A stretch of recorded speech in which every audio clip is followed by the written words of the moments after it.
Well, relative risk is one of the simplest way to make a test for association, and it's actually very popular in medicine, biology, epidemiology, and so on and so forth.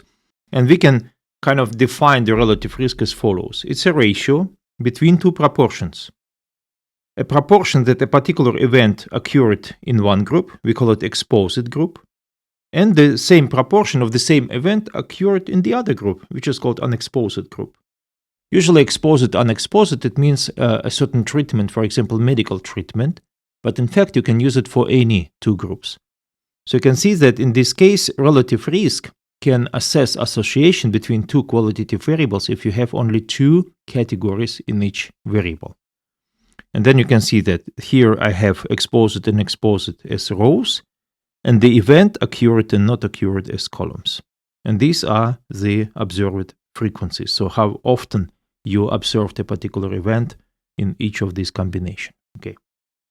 So this is how to compute a proportion of events occurred in the exposed group. You simply take number of events occurred in this group A and divide to the total number of events observed in this group, or total number of observations in this group. Then you do the same for the unexposed group. So it's PU, I call it because it's unexposed, exposed. And then you simply take a ratio.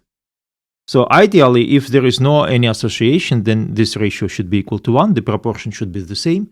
But of course, proportions will never be the same because we have a random sample. So we always have this random noise. So the one proportion will be smaller or larger than the other. And then our goal is to make a test and find out if what we see, the relative risk that we see, is it reproducible or it's random. Okay, so let's talk about how to do it. First of all, let me show you a practical example. In this case, I will use the same combination of soda and fast food, but because relative risk works only for with two categories, and we have three categories in fast food, let's define it as follows. The event, it's when person selected McDonald's, and this is what we call event occurred, and then event not occurred if person selected anything else, right? So we test the association between or relative risk of selecting McDonald's for these two groups, people who prefer Coke and people who prefer Pepsi. So this is my contingency table in this case, or table with observed frequencies rather. It's a smaller one, it's a simpler one. And then I can compute the relative risk, right? First of all, I compute the proportion of events occurred in the exposed group. In this case, it's Coke. So you can see 43 people in this group selected McDonald's and 28 selected other restaurants. So the proportion is approximately 60%. Then I do the same for the second group. It's a Pepsi. And then you can see it's approximately 0.4. And you already can see that this proportion is 1.5 times larger than this one. So that's exactly what relative risk is. So the relative risk tells us the chance to choose McDonald's over Burger King and Sunset Boulevard is 1.5 times higher among those who prefer Coke. Okay, so that's the meaning of the relative risk. However, of course, the relative risk, it's a sample statistic, and you can have relative risk different from one just by chance. So it can be just random. We can make a test and find out how reproducible this effect is, the observed effect is. Is it just by chance, or indeed it's reproducible, so it's significant effect? How we can do it? Well, we know that we need to know the distribution of relative risk. Well, we know that relative risk, it's a sample statistic. It varies randomly around relative risk of population. And in this case, because I don't have, I ran out of the Greek letters, I will use RR for relative risk of sample and RR with this index P for relative risk of population. I hope it will not confuse you. However, the relative risk itself doesn't follow any distribution, but we can use the same trick as we did for correlation. We can make a transformation. And it looks like if you take a natural logarithm of relative risk, then this natural logarithm of relative risk of your sample will be distributed normally. And the variance of this distribution looks as follows. So you can see that you take a proportion of events occurred in the exposed group, and then subtract from 1, and then proportion of events occurred in the unexposed group, subtract from 1. So it's a proportion of events that didn't occur, right? And then you divide this to A and C, number of events observed in each group, right? So that will be the variance of logarithm of relative risk. And this is how we can define this. So the logarithm of relative risk for the sample is distributed normally around logarithm of relative risk of population. And then this is the standard error of this distribution, which is simply a square root of the variance, right? So let's use this knowledge and let's make an inference, right? So first of all, let's compute a confidence interval. So we observe relative risk of 1.49 in our observations in our sample. But we asked only 141 students, right? So what if we talk about the population, how big this relative risk can be? Well, first of all, we need to define a confidence level. In this case, I will use with 95% confidence. It means that z-score is minus 196 for the left boundary, plus 196 for the right boundary. I can compute, first of all, the logarithm of the relative risk I observed, right? So in this case, it's a logarithm of 1.49. You can see it's 0.399. Then I compute the variance. It's 1 minus this one, so it's 1 minus the proportion of events observed in the exposed group. This is 1 minus this one, proportion of events observed is in unexposed group.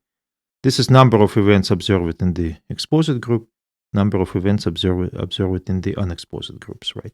So I simply use this expression, and that gives me the variance of 0.03. Now I can compute the standard error for the logarithm of relative risk, and that's just a square root of this variance at 0.176. Okay. Now I can compute error margin for 95% confidence. It gives me 0.345. Okay, so how to compute the confidence interval? Well, first of all, we compute confidence interval for the logarithm, right? We take the observed logarithm of relative risk and then plus minus the error margin, and that gives us these values, you can see. Okay, now I need to compute a confidence interval for the normal relative risk, not the logarithm. I know that logarithm, if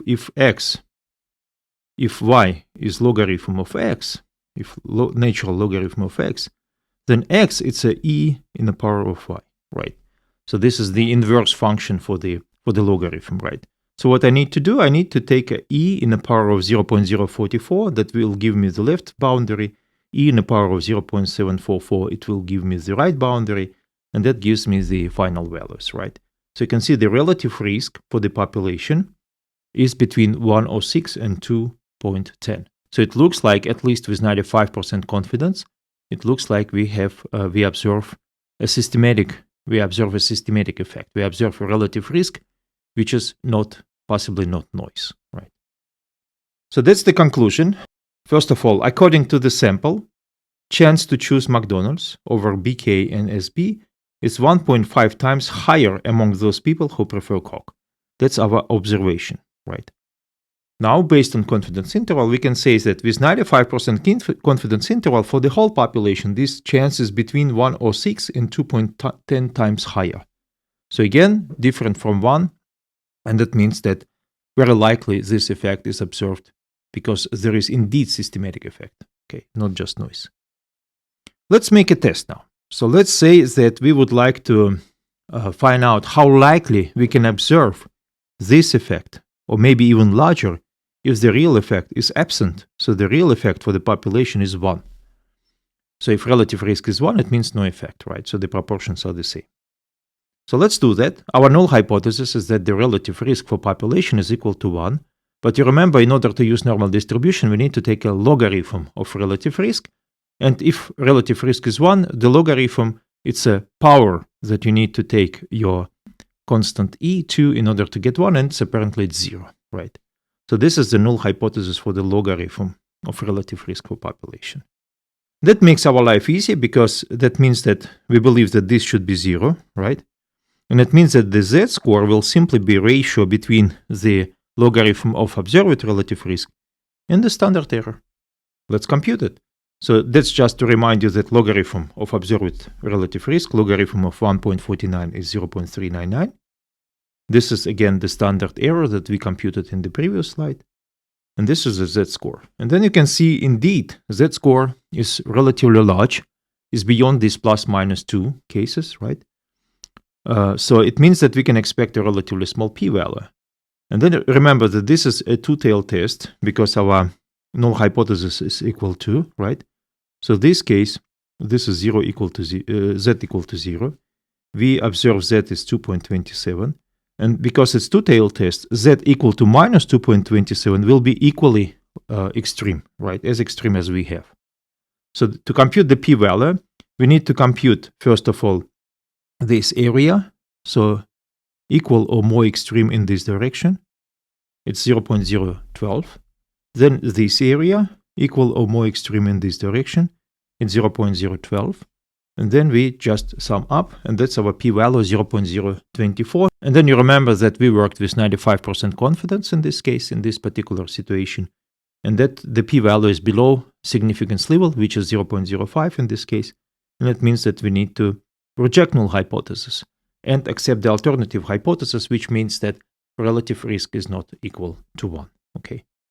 So this is it. That's the final conclusion. So if we assume that there is no effect in population, the chance to observe the effect that we have, or even larger, or in fact, because it's two-tailed hypothesis 0.5 or smaller, this chance is 0.024, which is, in this case, we reject null hypothesis. So our conclusion is that it's very likely that the observed relative risk is not just by chance. This is our expectations, how big this relative risk can be if you think about the whole population. Okay. So that's actually it. And in the next video, we will discuss another way to make this inference, to make a test for association, which is using a chi-squared distribution.